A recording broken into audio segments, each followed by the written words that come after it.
Sally. Stouty? Okay. Well, again, Miss Stouty, I appreciate you being willing to come down and speak with us. You're very helpful on your part. I'm trying to be. All right. Don't know what I can tell you. Well, okay. Well, that's what we're gonna try and get figured out. Obviously, like I told you at the house, we got the call about Sarah and her condition, but you say she's doing better? Yeah. Okay. Yeah. When did all this come about? The woman you see being interviewed by the police is mother of 3, Diane Stouty. Diane's eldest daughter, Sarah, who was 23 at the time, had been taken to the hospital after they found her unresponsive in her bed. She started feeling sick Saturday, just a mild headache. This past Saturday? Well, it's been a whole week. Oh, so how did all that come about? She started Saturday. She complained of a little headache, and her stomach was upset, and she threw up a couple of times, and that was it. And then her normal routine is she stays up all night and sleeps during the day. So I didn't think any about it until Sunday afternoon, and then I couldn't get her to wake up. She didn't respond to me, so we took her to the emergency room. Okay. Diane will begin to explain the events leading up to bringing her daughter to the hospital. What she doesn't know is the detective knows much more than she thinks he does. So on Saturday then, you said she was having some headaches and throwing up. But it wasn't that bad. I mean, I've seen the flu bug worse. Okay. So I didn't think that much about it. About what time was that on Saturday? Oh, that was in the afternoon. Okay. And then, you remember about what time it was that she went to bed? Oh gosh, I don't know. I really don't know, because I go to bed at 10 at night, and she's usually still up. Okay. And then you woke up Sunday morning. And she was asleep. Okay. Then what happened? Me and the other girls went to church, and we left her sleeping. Okay. And then I came home, and she was still sleeping. And then maybe a couple hours later, I went to check on her, and we just couldn't get her to respond or answer or anything. Okay. So you brought her to the ER? Yeah. And that was Sunday? That was Sunday night? I want to say afternoon. It was still daylight. Okay. Okay, so after you get home from church, you go in to check on her. She's still asleep, but she just will not respond. She's completely unresponsive. Yeah. Okay, and what time about was it you got home from church? I want to say around 12:30. Okay. And then sometime you say in the afternoon, it's still light out. Do you remember about what time it was that you took her to the ER? Maybe 3-ish. Okay. Something like that. All right. Is she still unresponsive at that point? Pretty much, yeah. Okay. I mean, we literally Rachel and I had to carry her. Oh, wow. We carried her to the car. Okay. All right. And it's like, okay, this is not good. You know, it's like something's wrong. All right. And what did they say at the hospital? Basically, she was as sick could get. But no idea what it was? We have no clue. Still don't really have a clue. I mean, with her medical background, she's bipolar. Okay. My first thing is, did she get into something? Did she try to overdose or something? And then when I got home from the ER, I checked her medicine, and she had plenty of pills left, so I don't think she OD'd her medicine, but I have no clue. Okay. Diane tries to push the narrative that her daughter is mentally ill and is not beyond harming herself. The information she gives the detective is true, and it could explain Sarah's symptoms. The problem is, this isn't the first time a family member has had these exact symptoms. In fact, over the past year, Diane has lost a husband and a 22-year-old son who had both experienced the same symptoms right before they passed away. So it didn't look like to you then that she would have overdosed? No, and then I when I'm telling the ER folks, this is her history, and I know they were probably running every test under the sun on her, and they said nothing, they couldn't figure it out either. Okay. If she wouldn't have, obviously because the pills were there, if she wouldn't have overdosed on pills, do you know what else she might have done? She's talked about in the past about cutting her wrist, but as far as other ways, I have no clue. Okay, She's so really obviously she never didn't, said anything. but obviously she didn't cut her wrist. No, Okay. no, So you don't know how else she might have done no. it? Okay. I mean, if she did find something to take, I have no clue. Okay. Do you have any idea what it would be that she'd find to take? Oh gosh, I don't know. I mean, as far as pills, I don't have much other, Tylenol, Motrin, that type of stuff. But anything else maybe besides pills or that she could do? well, if she got into like cleaners and stuff like that, but I don't know. I can't really picture her doing that. Okay. So you don't think she's the type of person that would try to harm herself, or? I really don't know. I don't know. Okay. Part of me says yeah, part of me says no. I don't know. Did she mention anything about, wanting to harm herself, or No. nothing at all? No. Okay. No. I know she had been not sleeping as good as she's been in the past, but other than that, I haven't really noticed much change. Okay. But then, I don't know. It's so subtle sometimes, you just never know what's going on. Sure.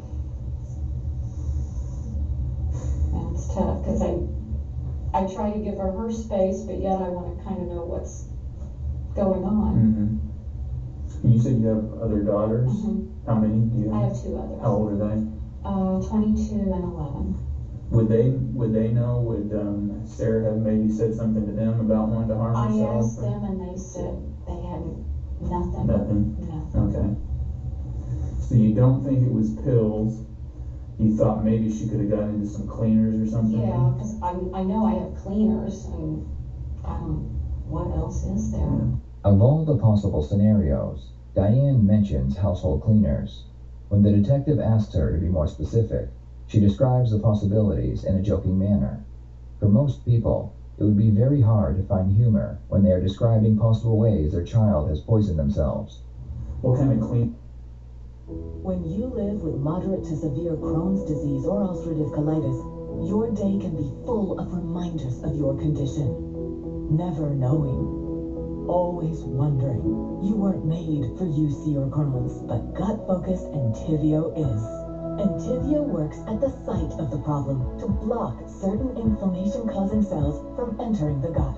Infusion and serious allergic reactions can happen during or after treatment. Entyvio may increase risk of infection, which can be serious.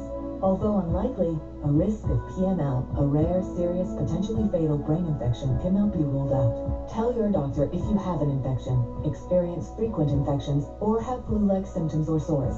Liver problems can occur with Entyvio. In clinical trials, Entyvio helped many people achieve long-term relief and remission. Ask your doctor about Entyvio.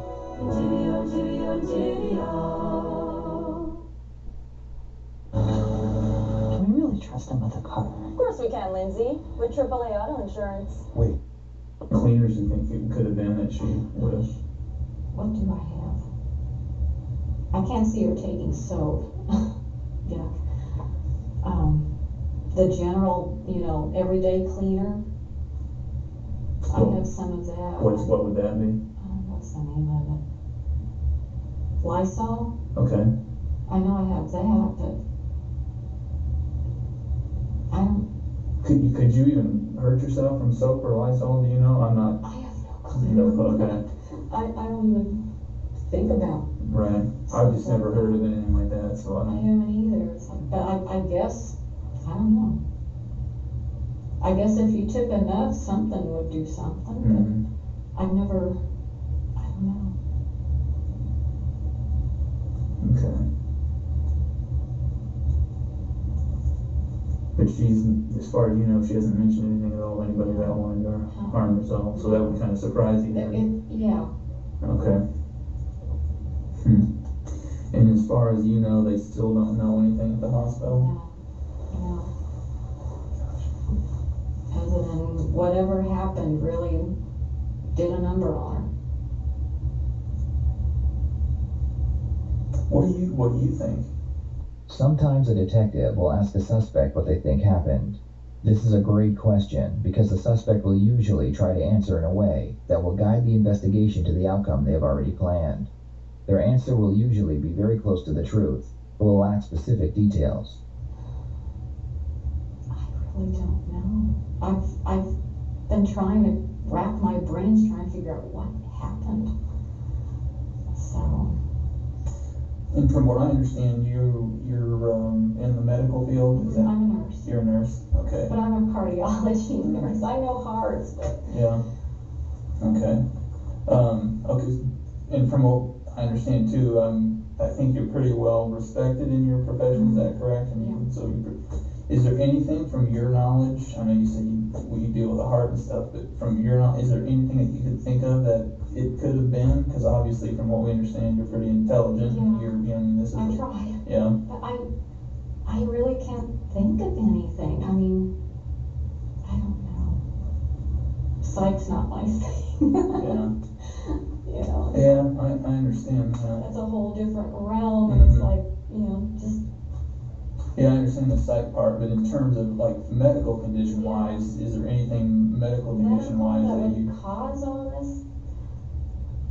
The only thing I'm thinking in my mind is, unless it's an autoimmune something or the other, but I've never heard of that causing.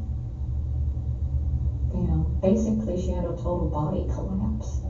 Okay. And all her organs were trying to fail, and it's like, I don't know if anything that would do all of that. Yeah. Maybe one thing, but not all of it. Mm-hmm. It just don't make sense. Okay. If she did take some cleaners or something, could that essentially? Well, I can see that hurting the kidneys, but that wouldn't cause her brain. I mean, she had a brain bleed. Oh, she had a brain. Yeah. Oh, wow. Yeah. And it's like, I can't figure that one out. Because I even asked, it's like, you're sure it's a bleed, not a stroke, or a blood clot? Because that runs in my family, so.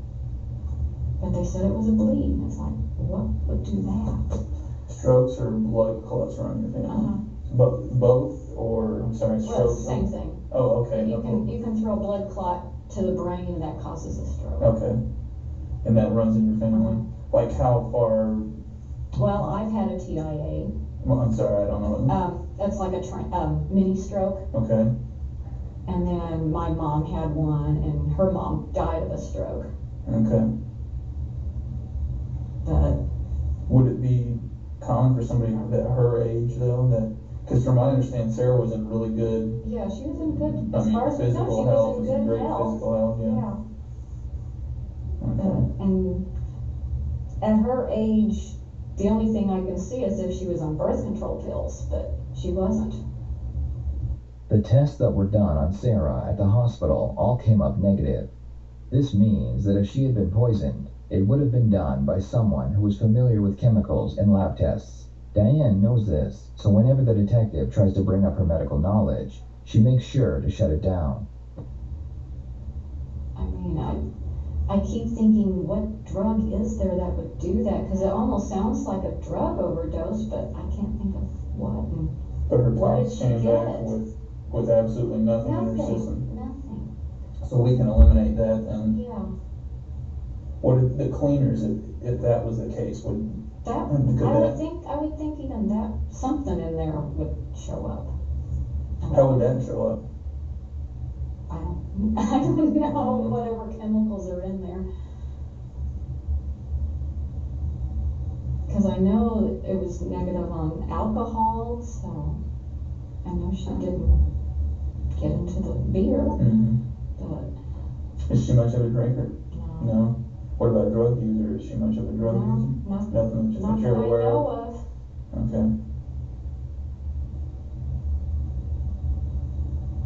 See, that makes me question, it's like, well, did she do something? Mm-hmm. And if she did, I'd sure as heck like to know what, so I could prevent it again. I can't go through this again. What do you mean? Can't go through this rough. again? Oh, you mean this whole ordeal? Okay, yeah. It's rough. I bet, especially since she almost died. Yeah. Diane shows no concern for Sarah. She explains that she wants to know what caused the situation so she can prevent it from happening again, because she doesn't want to go through this again. Typically, a mother would be far more concerned about their daughter, who they almost lost, instead of how they are feeling. As the interrogation plays out, you will see that Diane continues to show very little concern for her daughter. Where are you a nurse at? I work out of the house. I work for an insurance company. Oh, okay. What do you do for I nurse for an insurance company? Uh-huh. Yeah, I review claims. Oh, okay. Okay, how long have you done that? About 12 years. Wow. I love it. God, it's pretty good getting to work out of the house too, right? I don't have to work holidays. Oh, that's good. That's good. You get to make your own schedule, or? Pretty much, yeah. We have flexible hours. Wow. Well, you can't beat that. Yeah. It's like, yes. I wish I had flexible hours. Do you have any idea what we could look for in terms of, I mean, it sounds like it's just such an odd deal. Anything at all to give us some guidance to figure out, what happened, or any suggestions you could think of? I really can't think of anything.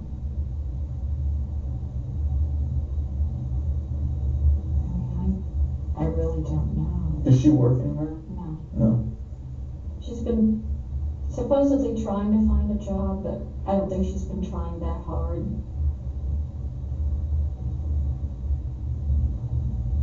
Pardon me real quick. I'll be right back.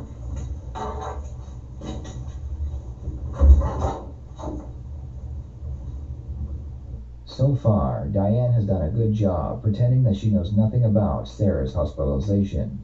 The truth is, they know exactly what happened to Sarah, and they know that the same thing happened to Diane's husband Mark and son Sean. A year prior, Diane began spiking her husband's drinks with antifreeze. After he passed, medical examiners claimed that the cause of death was because of his unhealthy lifestyle.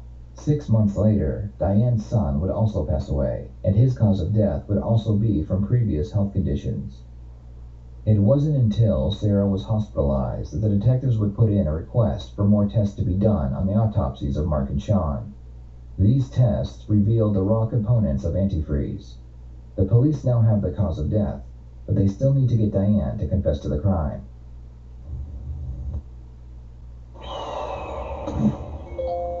Uh-oh.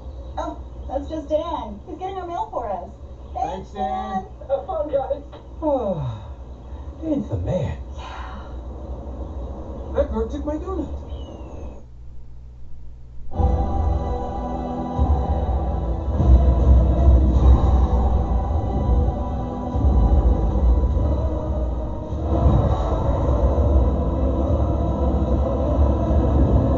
History does not remember blood.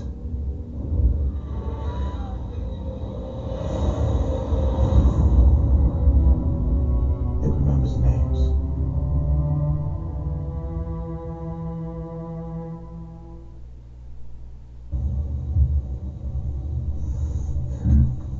Well, let me ask you this, because from talking with the hospital, it sounds like they're doing a bunch of tests, and they're even sending some tests off to labs elsewhere. They mentioned the Mayo Clinic and Oh, wow. and possibly other places. Just the nature of this.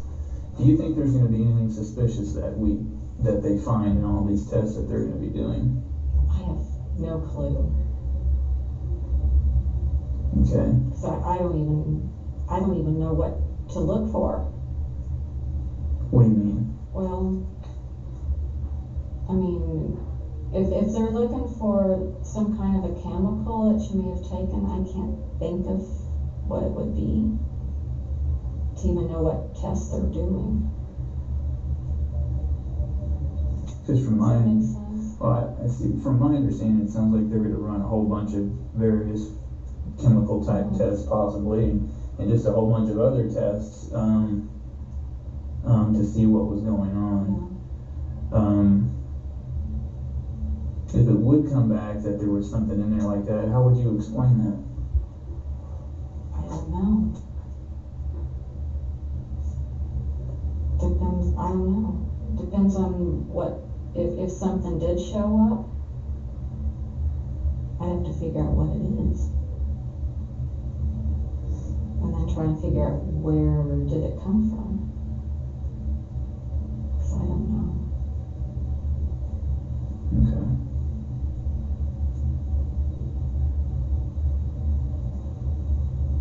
Do you know much about the autopsy process? A little bit. Okay. What did they tell you about Sean's autopsy? That he had a congenital kidney defect. But they found quite a bit of brain damage. I'd never heard of the word gliosis before. They had found where he had his initial stroke, and then there was evidence of seizures. Okay. Because we've spoken with the medical examiner about that, and I guess when they first did it, they really didn't look too much into if there was any types of chemicals or anything at all in his system or anything else like that. But when we did talk to them, they were able to tell us that they, just like with all autopsies, if you're familiar with those, they take tissue samples and hair samples and all kinds of other samples, and they basically keep them for a while. And fortunately, they still have a bunch of his stuff, and so they're gonna do a bunch of tests on his stuff as well. Okay, so if his stuff were to come back with anything like that, something similar to maybe what Sarah's might come back with, how would you explain that? I don't know. I really don't know. Again, it depends on what shows up. What do you think it might be? I don't know. I really don't know. Think there could be anything maybe malicious or suspicious involved with that? I can't think of that. Yeah. Would you be surprised if something like that came back? Yeah, Would you? I think so. I think I would be surprised. I mean, Why would you I be never- surprised? well, I never anticipated anything showing up, you know? You never anticipated anything showing up. Why would you not anticipate anything showing up? Because I really don't know what, how can I say this to make sense? I really don't know. Like, for instance, Sarah, I don't know what happened. Right. And as far as Sean, I'm just taking their word that Yeah. that's what happened. And I understand. I think their initial, because they didn't obviously go into a bunch of stuff, but now after Sarah's condition, and there was no autopsy done on Mark, as we know, but maybe from some samples that were taken initially, not the autopsy, but just because I know Mark had some substance on his face and things like that, and from samples there. Is there any reason that from samples taken at the time of these, that there may be some kind of correlation or some kind of link, anything that may be similar in those? I don't know. You don't know? And if there was? I wouldn't know. I understand you wouldn't know, but if there was, though, something similar amongst them. I have no clue. What would your explanation be, though?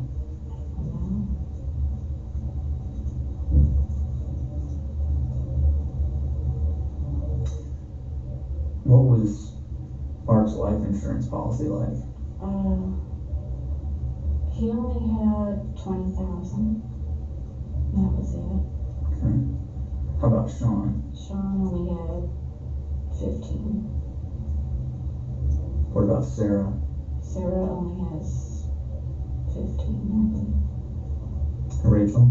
And Rachel has 15. And Brianna? Has 15. Okay.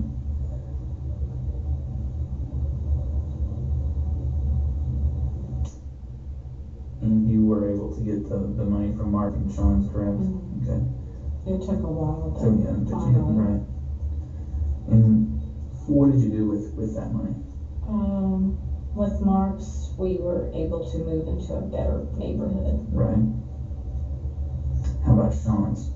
With Sean's, I haven't even, right now it's still in savings because I haven't quite figured out what to do yet Okay. with some of it. What were your plans? Some things I'm thinking more of just paying off bills. Okay. What about Sarah's? If she passed, what was gonna? I have no clue.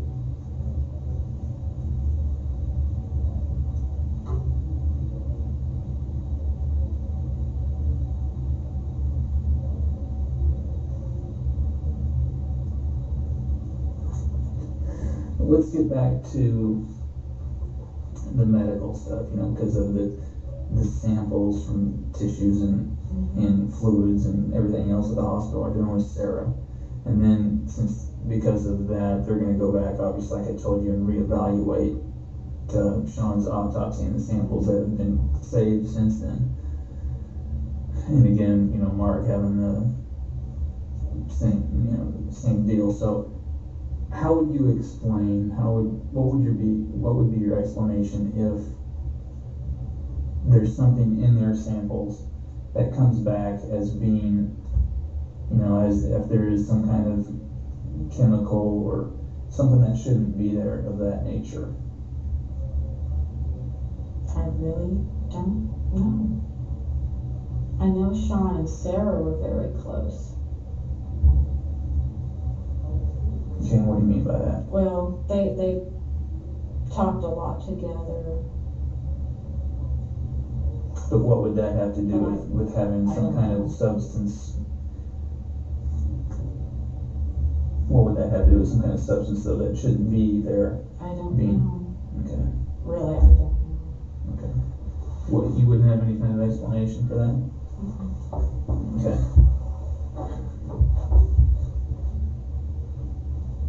Do you think they're going to come back with anything like that? I don't think so, but I don't know. And if they do? I have no clue. And you don't have any explanation as to why that would be? No. The detective asks Diane a hypothetical question. The question is meant to give her the chance to explain the evidence if any is found. Some people believe they are much smarter than the police, and they can talk their way out of any situation. What they don't realize is that detectives are trained in interrogation techniques, and it is their job to manipulate a suspect to get a confession. Diane is no different, and she believes she can explain the hypothetical evidence. Oftentimes, there's cases that come up that are similar to this, where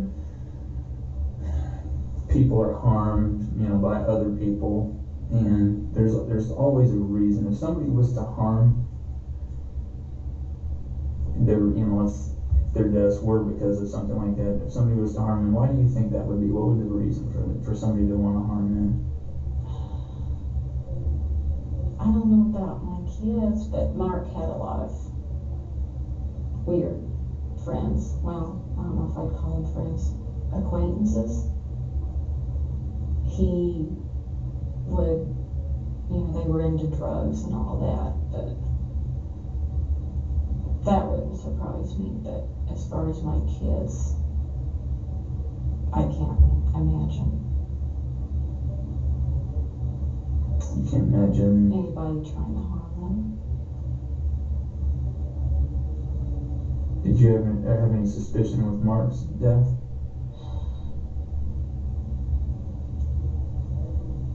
Not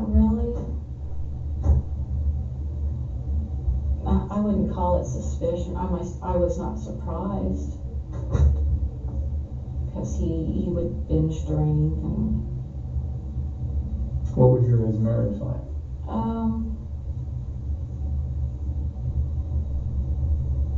How can I say this? We were still married, but it was not what you'd call a good marriage. Mm-hmm.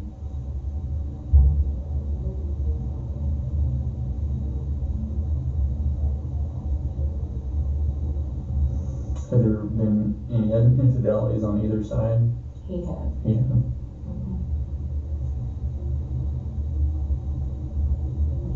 So I'm guessing then just briefly thought he wasn't the best husband? Probably not. Okay. Not to society, no. What do you mean by that, not to society? Well, he was running around and he would drink and smoke pot and... So he wasn't a very good guy, is what you're saying? Yeah. I know, I've had friends who told me I should kick him out, but I couldn't find myself kicking him out. Why not? I was afraid he'd kill himself. Why is that though? Why would he kill himself? Oh, he was bipolar too.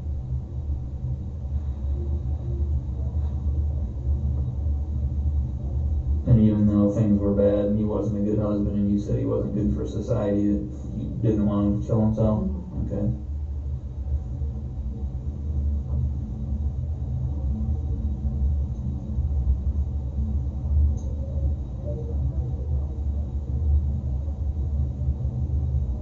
Yeah. Even with all his faults, I still loved him.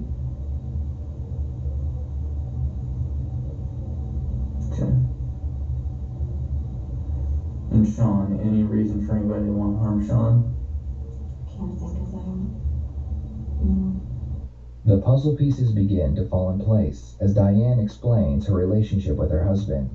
She tells the detective that he didn't work and she supported the family by herself. He would spend his days playing music and drinking while she worked and took care of the children. The same thing would be said of Sean, who was disabled and required plenty of attention to get him through each day. Finally, there was Sarah, who spent her days sleeping and her nights hanging out with friends. Diane begged her to get a job and help the family, but she never did. With all of this information, the detective decides it's time to tell her the test results.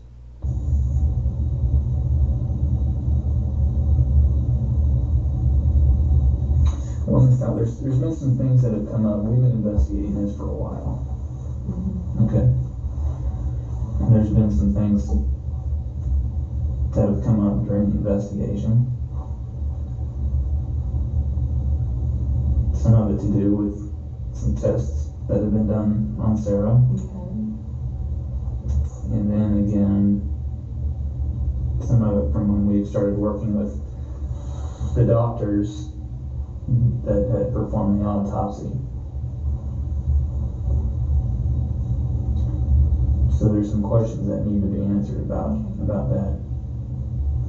And I'm hoping that we can get an explanation, because I know that you, from looking into this stuff and looking into you, I know that you are that you're a God-fearing woman, you're strong in the church, very, very dedicated to church.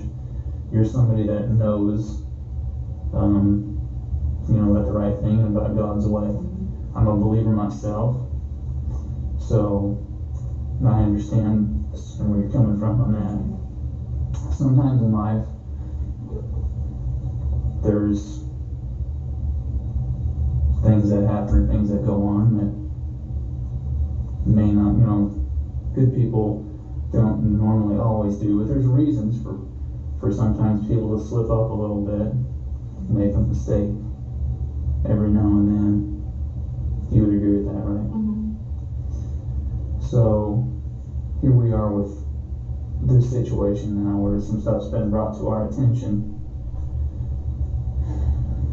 And I think you're a very good lady with the right intentions, right? Yeah, you try. I try. But sometimes everybody kind of reaches a tipping point or a breaking point that gets gets to where, again, like I said, that maybe certain decisions are made that normally wouldn't be made for that. And with some of the stuff involved in these cases, from what we've been looking at,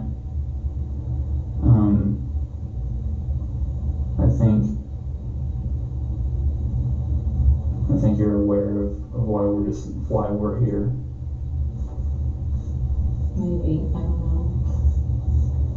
I think you know why we're here talking. And now is your chance to kind of help fill in, because there still are some questions about why things may have happened and that nature, and this is your opportunity, because people are going to be looking for some answers, and they're going to want to know why, and we're going to want to be able to go back to them and say this is it. She's a good person, but give them some kind of explanation as to why, because I know that there's a reason, maybe why some of this stuff did happen.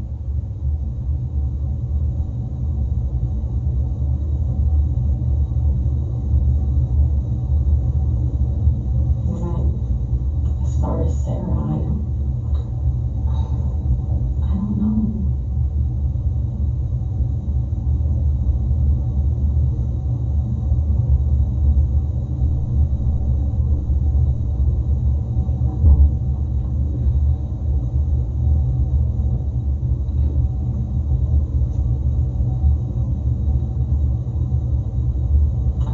Did she get into something?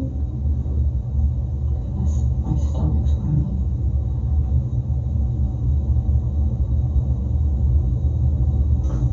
Let's get past that thing. Okay, let's talk about it, because I think you probably want to talk about it. You need to talk about it, because when people do things, it's always good to ask for forgiveness. You know that. And oftentimes the best way to ask for forgiveness is to talk about it and give an explanation as to why things happen.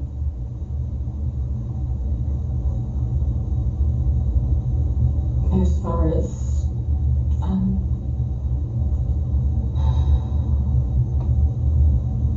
Sarah's a difficult child to deal with. I understand. And I've been kind of putting pressure on her to, you need to get out and get a job. Your college bills are coming due. I don't want to pay for them.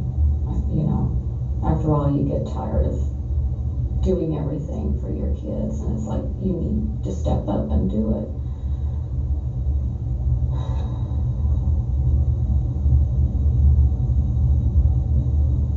But as far as, I don't know.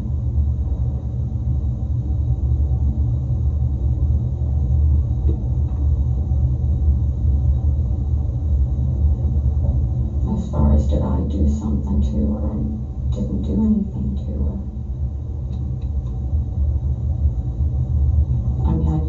I guess I could have taken her to the ER sooner, but I didn't know.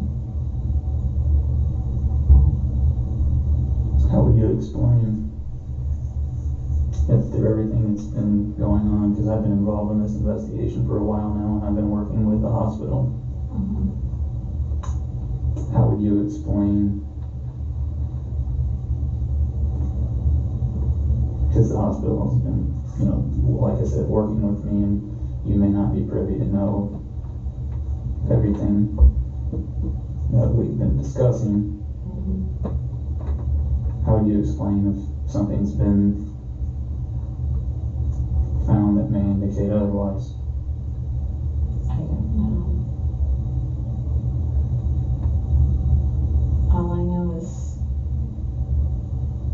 if she, I don't know. I know I didn't do anything. And if you did? I'm just telling you, I didn't do anything.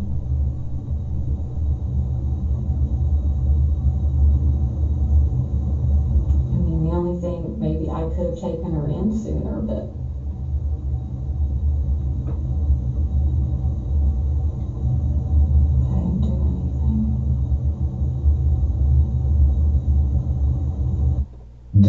close to giving her confession, so the detective uses another tried-and-true method. If a suspect is close to confessing, sometimes a detective will explain that they understand exactly why the crime was committed. Perhaps the suspect was overwhelmed, or it was done in the heat of a moment. Either way, the detective will sympathize with the suspect, then ask if they want to look like a monster to their friends and family. If the suspect feels like they have most likely been caught, this question will make them think it is better for them to confess, so they will look less like a monster and more like someone who just had a mental break.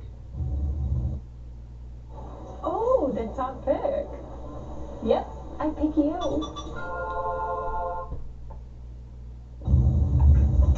Diane, here's the deal. I'm here to try to help you out with all this, because I know. I need all the help I I can. understand. I understand. I really do. And I know that this is, I know because you're a good person, I know that this is tearing you up, that this is bothering you. I truly understand that. But I'm here to help you out because I know that you don't want, because of you being a good person, you don't want everybody out here when this all comes out, you don't want them to think of you as a bad, evil type person. Because I know that that's not how you are.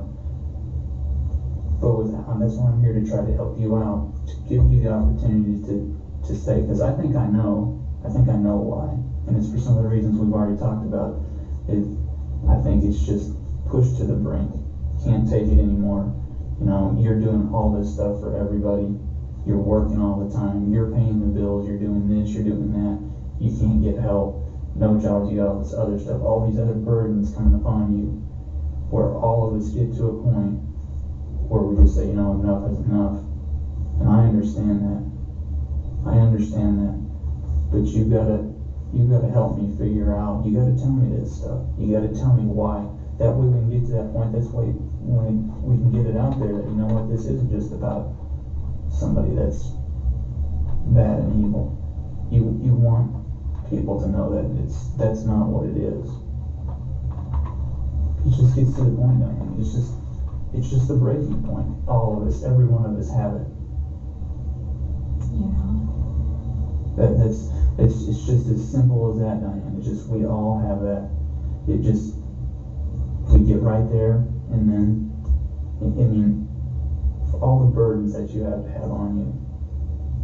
You know that, I know that. And that's what I'm giving you the chance, Diane. That's why we're here today. Is so you can tell me. So we can get it off the table. It'll be that weight that'll be lifted off your shoulders. Because I know people that care, especially good people like yourself, that walk around and carry this kind of stuff, carry these kind of burdens. So many times just talking about it, to get it out there and say, here's the deal. I did this because I had all this going on, and then it'll be a relief to be able to talk about it, to get it off your shoulders, and then to help with the forgiveness and the healing process. But you have to do it. That's why I'm here. You have to sit down, just like we're doing, and talk about it and get it all out there.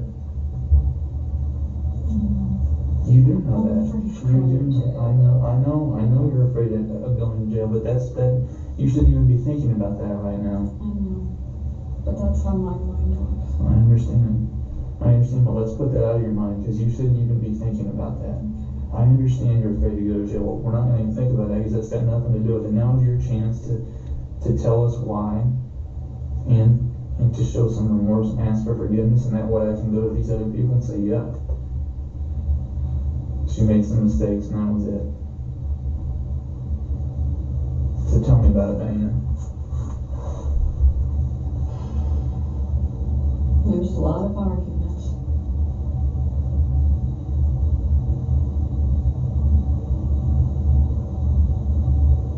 And to put it really short and sweet, I knew they were drinking antifreeze. And I was so mad at them, I didn't want to take them in.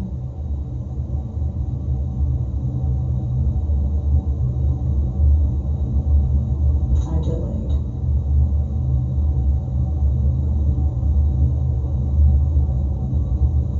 Why'd you delay? Because I was mad. And that would just eliminate those problems, wouldn't it? They wouldn't be there to nag you, to bug you, to talk bad to you, to be mean to you, to be disrespectful to you. That would just be a problem that's gone.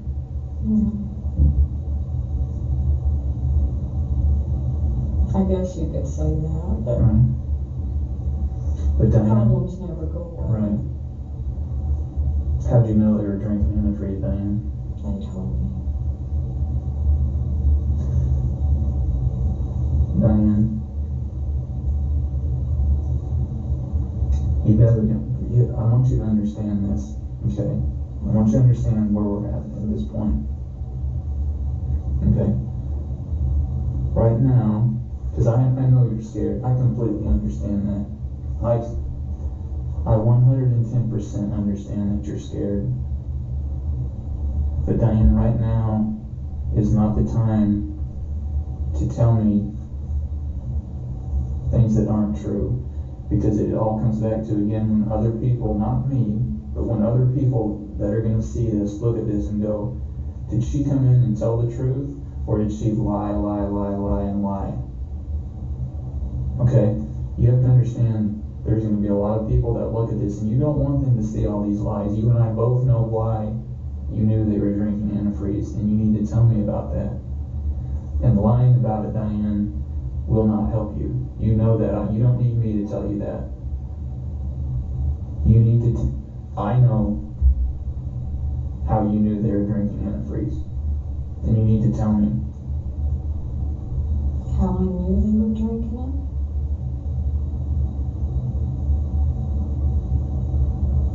I saw them drinking it.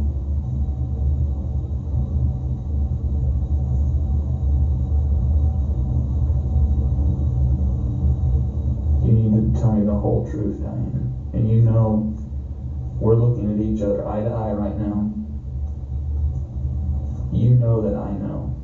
I wouldn't be sitting here talking to you. I wouldn't have showed up on your door today. Because when we've been investigating for a while, and we had to make sure that everything was as it was appearing. That's why we waited. And then I showed up today to talk to you. And Diane, right now, because you're a good person, you're better than this. People that come in here and are not completely truthful with me are the bad people. And you're not one of those. We need to get past all this stuff. I understand you're scared. I completely understand that. But we got to get past this, Diane, because there's going to be lots of other people that see this and look at this. And you got to tell the truth, the whole truth. I know why you need to tell. Why they were drinking it, or? I know how they were drinking. Yeah. You need to tell the whole story, Diane. People will look at this and you have to understand, just as a person on the outside, when you look at this, if you're sitting and you look, did this person come in and say, you know what, I'm sorry, what I did was wrong, and this is why I did it, and this is how I did it, and they put it all out on the table to get it over with. Usually people look at that and go, you know what, they made a mistake, but they owned up to it, and they did the right thing. Or do you have somebody that comes in and tries to not tell the whole truth, that says this or that, but it's not the whole truth? And people know that. When people see that, they go, you know what, she made some mistakes, but then she tried to not tell the whole truth about it. I'm not quite sure that person's as good as what we thought. So you have to understand that, Diana. You've got to tell me the whole truth, because you know that I already know. But you've got to tell me how all this started, when it started, why it started. Because you're going to want people to see that you're remorseful and that, you know, you're sorry for what you did. And that you've asked for forgiveness.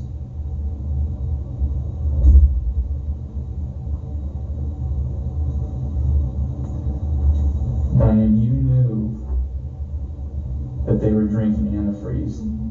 You knew that. They didn't. We both know that. You knew, Diane, that they were drinking antifreeze because you were giving it to them.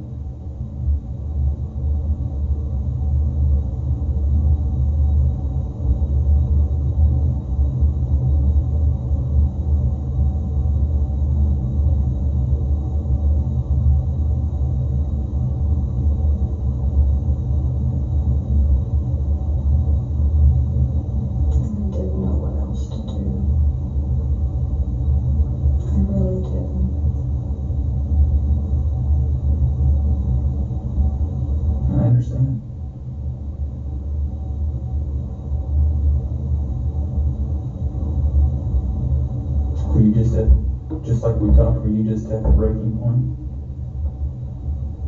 Yeah. I didn't know what else to do. Diane finally confesses to the crime. It turns out she did not work alone. Her daughter, Rachel, who she got along with, had helped her spike the drinks of their family members. At first, they interviewed Rachel and she denied any involvement, but after they searched the home, they found Rachel's journal. Written inside was the evidence that she had helped her mother with all 3 family members. We will provide Rachel's interview as well as the extended interview of Diane on our second channel, Red Tree Stories. How long had you been giving them the antifreeze before they finally got, like before Sean passed and before Sarah got to the point that she was? Maybe a couple of days. And what were you putting it in? Coca-Cola. What else? I think that was it. How much would you put in? Just a little bit. And why just a little bit? I didn't want to hurt them.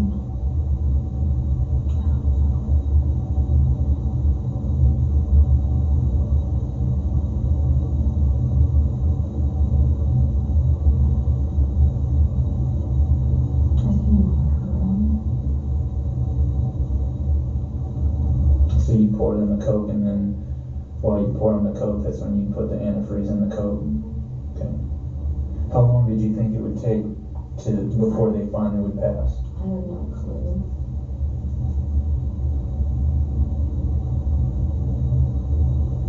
When they weren't passing right away, did you eventually start to give them more and more?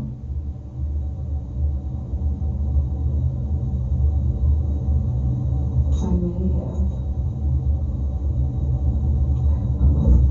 You know, how often? Was this every day? Or how many times a day, I guess I should say? Once a day. Once a day. Can you say it started out with a couple tablespoons, but then when it wasn't killing them, then maybe it moved on to just a little bit more and more? Maybe, I don't remember. How long ago did you start with Sarah to give her the antifreeze?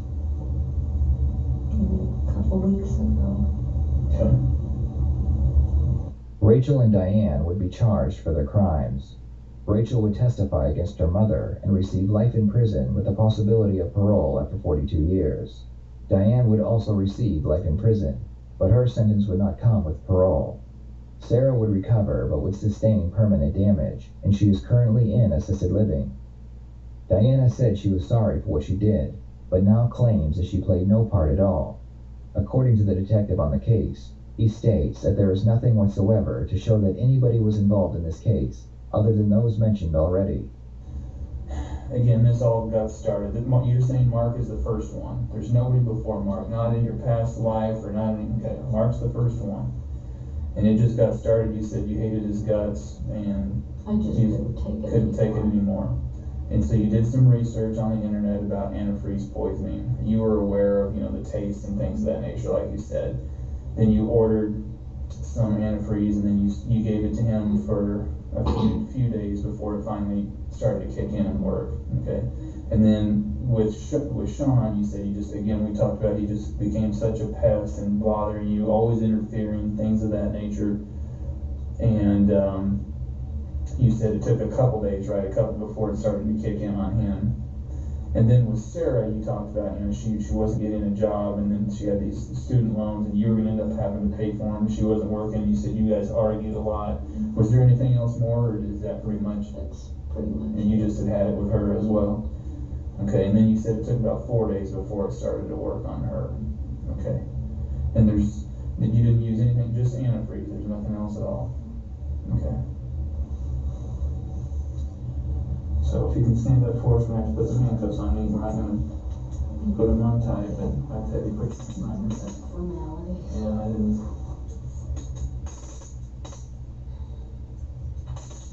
I'm getting my name's so if you think of something tonight or tomorrow morning that you think that you need to tell me about, you can ask them to speak with me and they'll get a hold of me. I bet you. Okay?